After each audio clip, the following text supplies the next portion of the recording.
We are live. All right, let me go grab this on YouTube.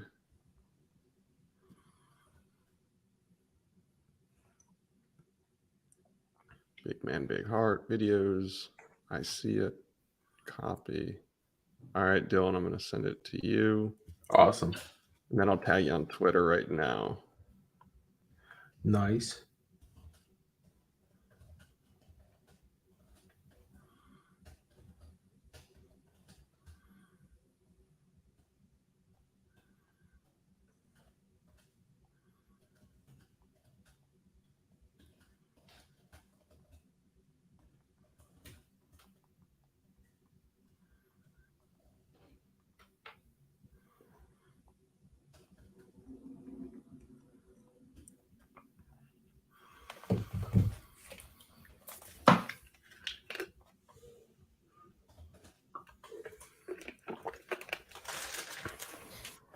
All right, my dude, I tagged you on Twitter. If you want to get that out. Oh, it's good to be back on here. This is what is it, Friday? It's Friday. Your days don't mean anything to you, do they? Oh, they do. You know, the week has structure to it. It was spring football, Tuesday, Thursday, Saturday, practicing for the past 2 weeks at least. We get Sundays off, but at the end of the day, you know, it's still not an off day. Still getting treatment, still watching film, still getting in there. But yeah, but I mean, it's a good time of the year though. It doesn't, but like you can't tell that today's Friday. I could tell like, because that's what I mean. Like the days don't really matter to you, right? It doesn't really matter, but I could tell it's Friday because we had practice, the second practice of the week. You know, yesterday it was Thursday. Mm-hmm.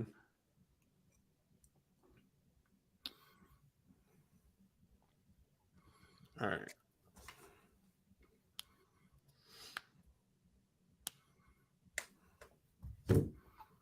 Get your tweet out. The tweet should be coming out here in a minute or so, but it's fine. We need to get rolling. Okay. Yeah, you're good. Talk right into that mic. You sound great. Right here. Yeah. Sound really good. All right. Oh, is this thing recording? I forget how to do all this. No, I don't. I remember. I forget how to podcast. It's amateur hour. All right, here we go. 3, 2, 1. Welcome to Big Man, Big Heart with Dillan Gibbons. I am your host, Josh Newberg. This is episode 25. We are coming to you on a Friday evening on the eve of FSU's second scrimmage of the spring. Shout out to everybody watching on YouTube right now. Shout out to everybody listening on iTunes or Spotify or wherever you get your podcasts. We are back. Dylan, welcome. How you doing? The eve of the second scrimmage of spring. That sounds kind of daunting, but I'm doing well. Had a great week. Put a lot of work into the book since we last had a conversation. You know, got through our first scrimmage, went through a Tuesday and a Thursday practice, and overall the whole team got better. So I look forward to getting into it with you. But it's great to see you and great to be here tonight. Yeah, man. Episode 25. We've done 25 of these, so that's a lot. Yeah, that is a lot. We're getting up there. That's a big number. All right. Before we get into it, before we talk about the second scrimmage of the spring, tell me what the latest is with Big Man, Big Heart. Yeah, so a lot's gone on since we last had a conversation. Again, a lot of planning, a lot of clarification around our event we're planning here for April 30th at Joe Budd Youth Conservation. Anybody listen to this, please just reach out to me. We'd love to have as many people involved as possible. A lot's happened on the GoFundMe side of things. I put out a few different tweets over the past week or two about the GoFundMe I launched for Laura Fisher and Greer Martini. I went into specifics in the last podcast, and you can see the whole story on the GoFundMe itself. We launched it last week. In about 24 hours, it raised around $30,000, almost $40,000. That's incredible. Since then, it's raised $52,000, which is actually crazy. Today's Laura's birthday.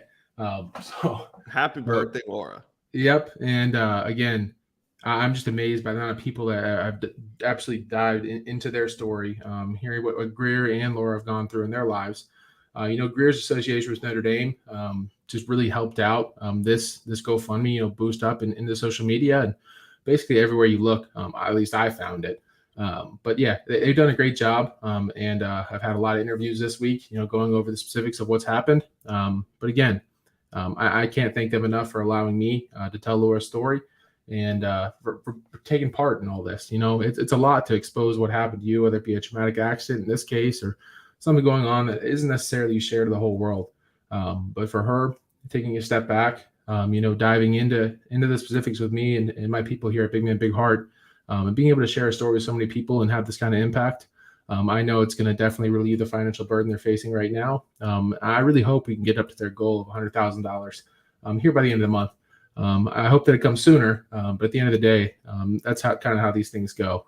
But again, I'm absolutely amazed by fans of college football, not only Notre Dame, not only Vanderbilt, not only Florida State, people from all over the board. You can look at the metrics, and it's absolutely crazy where some of these people come from, and there's people that just come across these posts and read into them. So I can't thank everyone enough. Again, all of college football, people that are just fans, people that just read into the GoFundMe for contributing and helping me share Laura's story. Yeah, it's really awesome to hear. I know you just got this thing cranked up about a week ago, but for shout out to everybody. Like you said, it doesn't matter what fan base you root for. That's the power of this platform. That's the power of NIL. That's what you're doing with Big Man Big Heart. It's more than just the FSU fan base that you're tapping into. People are seeing your stuff all over the place, and I think it's really great. I think it's incredible what you've done in such a short period of time. Yep. And I was able to figure out the story and at least hear about it because I was teammates with Greer Martini. It's a really good example of what I'm trying to do, right? I'm trying to put feelers out there, right? Greer heard that I was a pretty charitable guy. He heard that I started Big Man Big Heart, and that's about all he really knew. But that's all it takes, to get more people to hear about Big Man Big Heart, to hear what we do, to hear the things that we do around starting GoFundMes, empowering other people and telling people stories is what I'm trying to get everybody to kind of understand, right? Because the people that listen to this podcast, people that dive into Big Man Big Heart, you are my people in the community, people listening to this that are just feeling out things, right? Seeing if anything's going on, see if there's somebody, again, that's going through a tough time, similar to what Laura's going through, or even, is separated by something else. But someone that has a general association with college football, a team in the area, but would like to, dive deeper and experience one of these wonderful things I've been able to put together, whether it's a GoFundMe, an event, or even, a day in the sun, similar to what we did for Timothy Donovan. All right. What about your event in Tallahassee? Where are we at with that? The fishing expedition. Yep. Things are going pretty well. We're able to secure food this week. It's actually being sponsored by Sonny's Barbecue, which is very exciting. I'm a big Sonny's guy. I was born and raised, in St. Pete, but Sonny's has always been my constant, even being up there in South Bend, I got to experience, barbecues from all over the world. None of them were very good. But always, reminisced and always missed whenever I came home. I didn't absolutely indulge myself in Sonny's Barbecue. So have them on board as a sponsor of Big Man Big Heart, being able to bring a whole bunch of food, be able to feed 120 people at this event is absolutely crazy. But for them just to step up, a Tallahassee business up here, Sonny's, to help us out in this fundraiser, I'm very excited to have them on board. Things are going well right now. We're trying to acquire more fishing rod and reel combos to be able to give these kids that participate in the event from the Boys and Girls Club. But things are going really good, and I'm excited to see where it goes.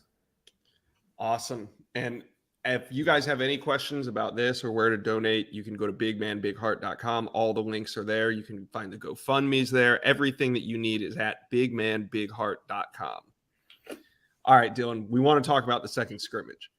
But how can we get to the second scrimmage if we haven't talked about the first scrimmage? So last time we were on here, it was last Friday night, and you were anticipating getting ready for the first scrimmage. So just overall, all the insider notes have been on Knowles 24/7. If you guys want to know more about the scrimmage and the details, you can go there.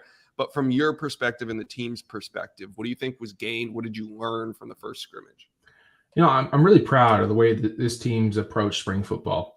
A lot of teams, even teams I've been a part of, have seen it as a very daunting task. But this is hard to put together. But the situation our coaches have put us in, right, is one of competition, right, across the whole board. There aren't a lot of solidified spots on the whole offense and the whole defense, right? We're all coming together, right, going against each other every single day and generally actually trying to get better. It's not just something people are going out there and getting done with practice and going home, and indulging themselves. It's one of those deals where people are actually getting each other better. So it's great to see. Like I said, before the first scrimmage, we laid down a really good baseline, a lot of hard work, a lot of hard hits. But right now we're getting into more specific, moving the football, situational football type experiences, right? Or we put ourselves in a situation we've either already seen ourselves in throughout last season or even previous seasons, or something we might encounter this season. It's been great to see, different guys step up, whether it's on the offense, on the defense, a lot of consistency within the offensive line. Those are all really great indications, especially from that first scrimmage.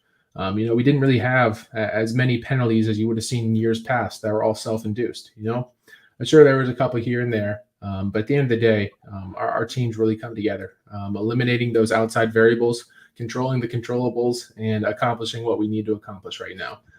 So heading into the second scrimmage, I'm very excited to see how we move the ball on offense. I'm excited to see our defense step up, and I have full confidence in the offensive line, the 1, the 2 group, the 3 group, those guys' ability to understand our offense at this point because we have all our installs in. But to see them go out there and execute is one of the most gratifying things. To see some people that have never had any experience with Florida State's offense go out there and put all their thoughts together and execute on a high level. It's going to be great to see. I'm very excited to be part of this group. We've had some very explosive players. The media's touched on a lot of them. But the young guys are stepping up, and the older guys are staying consistent and getting better each and every day. Talk about some coach speak. There you go. You just nailed it. You said the competition is fierce, and I do get the feeling that the energy is higher. And here's the theory. All the incoming transfers contribute to this because, no question. Like you said, when a team enters spring, there is a sense of boredom. But with you guys, with the influx of so many transfers, I feel like there's an active learning phase going on here. And that rubs off on everybody, not just the newcomers learning, right? Yeah. Well, yeah, you have a couple guys that are absolutely fighting, right? To get themselves heard, to get people to notice them, to separate themselves from the pack, right? Guys that have seen the value and the opportunity here at Florida State, whether that be a position that had a deficit or even a position that is well standing here at Florida State, It's been very interesting to see guys come in. And like me, I put myself, if you talk about Florida State as an organization or even the offensive line as an organization, Coach Atkins is the leader. Well, I'm the prodder. I want to be the guy that's trying to rally the troops every day, someone that's trying to, take shots on dudes. Like I don't like getting into it too much in this podcast because it takes me a little bit darker, on the field type space. But there's something about an offensive lineman, and what I bring to the table is being very chippy, right? There's some other terms you could use to call a player that's chippy, but at the end of the day, you get called various things. No question. Worse than chippy. No question. But at the end of the day, I'm just trying to be the most violent individual as I possibly can on the football field, but also the most intelligent. And the way that I do that is being consistent every day, right? Trying to get better at one thing, whether it's keeping my backside hand in on the backside of outside zone, or just trying to switch up my punches, right? Not only giving the two-handed punch, the traditional offensive line punch, the 1-2, the inside, outside, inside, or even, faking a hand. It's something I write on my board every day, and that's the part of consistency that I compartmentalize, right? The other side is making myself, that whole violence part, right? Is inspiring myself every day when I get up in the morning to be the same exact dude, right? And that dude is going to take a shot when he sees one.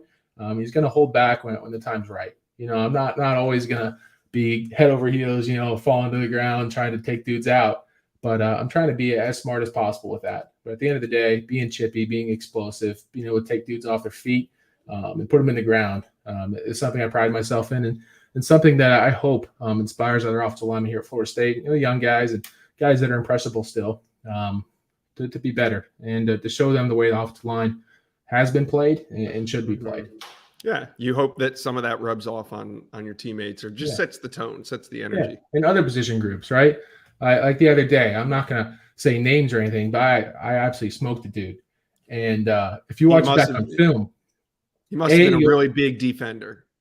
Yeah, he was a pretty big dude. But you'll first see one of my coaches, right? That was tuned in. It was a situation we talked about before practice, right? And we talked about, when that situation opens itself and that opportunity comes in front of me, what am I going to do? Am I going to take that shot? Am I going to try to nail this dude? Or am I going to go body him up and play a little more passive? No. And the coach wanted me to go nail the dude. So that's what I did. And the situation just popped up just like that, like we were speaking about it. It was like deja vu. And I nailed the dude. And that coach was watching me the whole rep. He was the first guy, almost in my face right when I came up off the block. And he was already clapping and freaking out. And then you see the quarterbacks. The quarterbacks stand. I stand back there sometimes too, but the quarterbacks stand behind the pocket, watching what J-Trav's doing in the first group. Those guys were all cheering me on. So it really does rub off. And it's not only between offensive linemen and quarterbacks, but it's cross-positional, offense, defense, even in the coaches, just inspiring people to do more. Mike Norvell's the kind of dude that comes in. He's the same guy every hour of the day. He's always saying good morning. He's always saying hello. It's one of those deals where that kind of deal, that kind of stuff, that kind of action, that kind of emotional response that's triggered becomes contagious within an organization. And having these other guys, having these other prodders like me, is something that's definitely made this spring something I'm never going to forget, and something I've never been a part of before. It's good to hear. So we're on the brink, like I said, we're on the eve. I make it sound very dramatic, but we're on the eve of the second scrimmage. What are you trying to accomplish? Also, is the second scrimmage really important? Is it kind of like the third preseason game? Like, this is kind of where the coaches really put guys in position to see what they got? Yeah. So for the whole team, right, this second scrimmage, the first scrimmage, you get your real first, taste of a game-like experience here at Florida State. Playing out there on Del Campbell Field, playing on grass in that big old stadium, maybe 30 people out there that are watching the game, but still, it's a different environment. And those environments, like I said, trigger an emotional response. A lot of guys, are playing at game-like speed. You wouldn't believe the GPS numbers we had from last week. It's kind of crazy. So it's really nice, to see that first scrimmage, see some guys solidify in their positions. But this second scrimmage is really it for spring, right? If you haven't put it on tape now, if you don't put it on tape tomorrow, if you're not consistent, and if you make, careless mistakes during the game and have those self-induced penalties and self-induced, missed blocks or whatever it might be, that is really it's going to be what separates different guys throughout the board. And we're more so talking right now, like the third, fourth string guys that are really fighting for a position. Like, you're either a guy that's in the rotation or you might be a guy that's scout team. Yeah, exactly. Again, especially players, incoming guys, right? Mm-hmm. Those guys have only had a few months with their offense. It's a lot to take in, right? It's not simple. It's not something you pick up overnight. It's something you have to put work into. And that work has shown up throughout spring already. But now that we're in, a few weeks, we've already had our ninth practice, it really does show up. And it shows up in a big way, right? On the biggest stage we're going to have before we have all those fans in there on the spring game. This is more important than the spring game for a lot of players. It sets you up. This is going into our last week and wearing helmets until we're in fall camp. Yeah. There might be some veterans. A couple practices and the games that the coaches care about and they watch, continuously throughout the summer. Constantly evaluating players, starting to build their depth charts even before we get into season. So I expect a lot of guys to show out. I hope emotions don't get too hot, too tense. Guys will go out there, overexert themselves and cramp up. But it will be a good indication of what is to come here at Florida State. And I'm excited to see some of those battles that are already, taking place in the 2-3 deep, and even some of the ones, taking place in the 1-2 deep. Nothing's set in stone right now. Players have the opportunity to break through, and a lot of guys have shown a lot of good things throughout this process on offense and defense. But it'll be very exciting to watch tomorrow.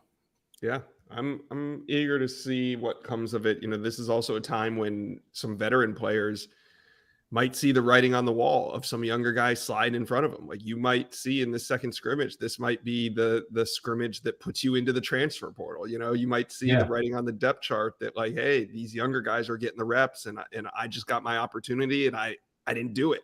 Yeah. Like, would you rather have an older guy that's like not doing things the right way when he understands the standard, or a younger guy that's just starting to understand the standard? I'd be slightly less of an efficient player that, if there was a game tomorrow, if we were going to play LSU right now, like, that player might play over this guy.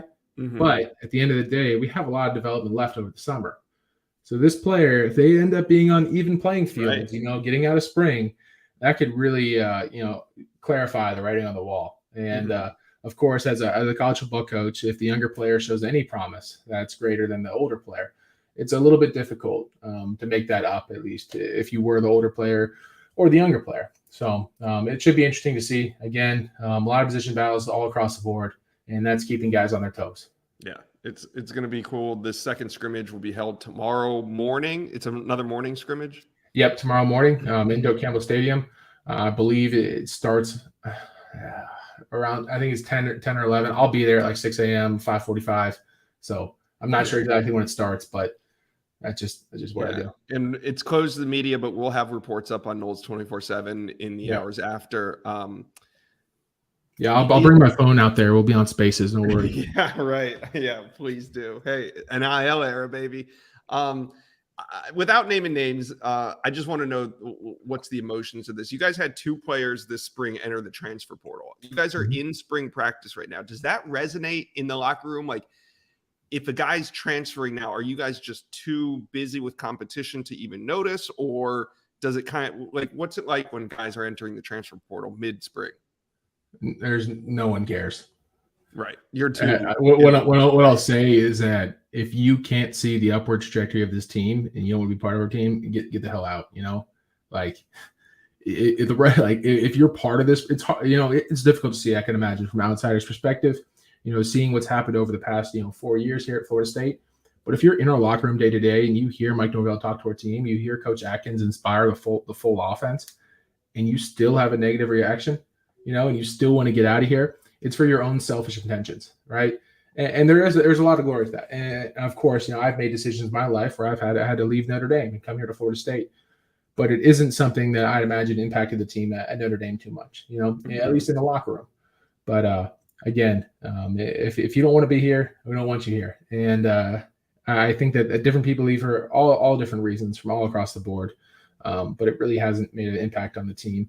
Even some of the alleged rumors, around those guys transferring doesn't make an impact.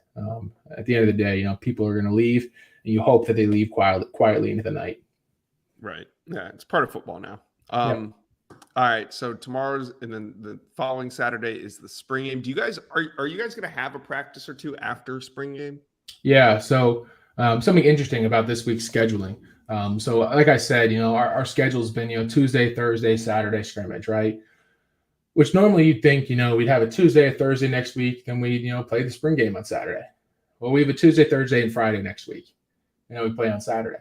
So why would you do that? Why would you want your players to be, exhausted before the spring game? Why would you want to, push it before the spring game? And that's something, of course, I had to ask myself when I first saw the spring schedule.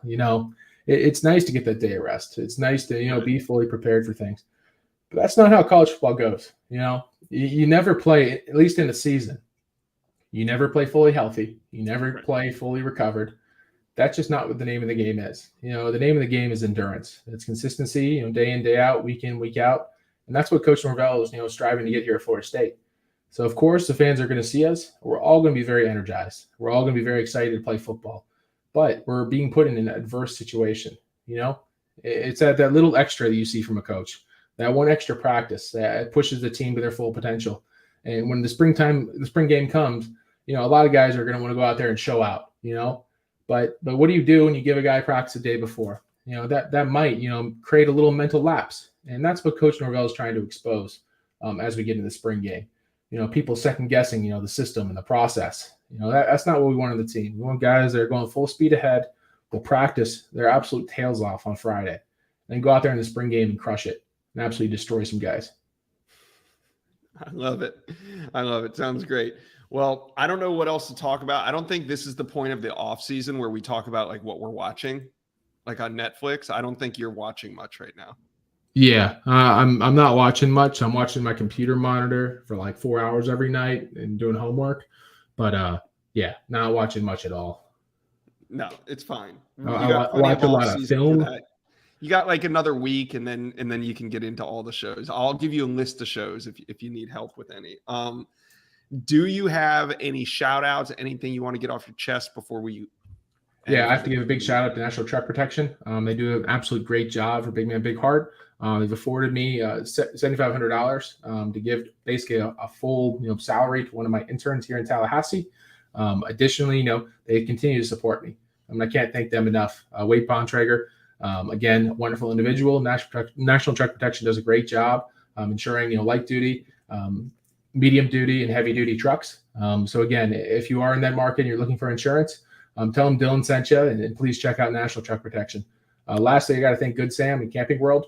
They've done a great job in the process of trying to help me provide a wonderful experience for these kids from the Boys and Girls Club for the Faith Family Football and Fishing event that running here in Tallahassee at Joe Budd Youth Conservation on April 30th. So please, check out Good Sam Camping World. If you haven't heard of them before, you haven't driven on an interstate. So please check them out, and I really appreciate it. And thank you so much, Josh, for being here tonight and contributing, always to Big Man Big Heart and helping me out.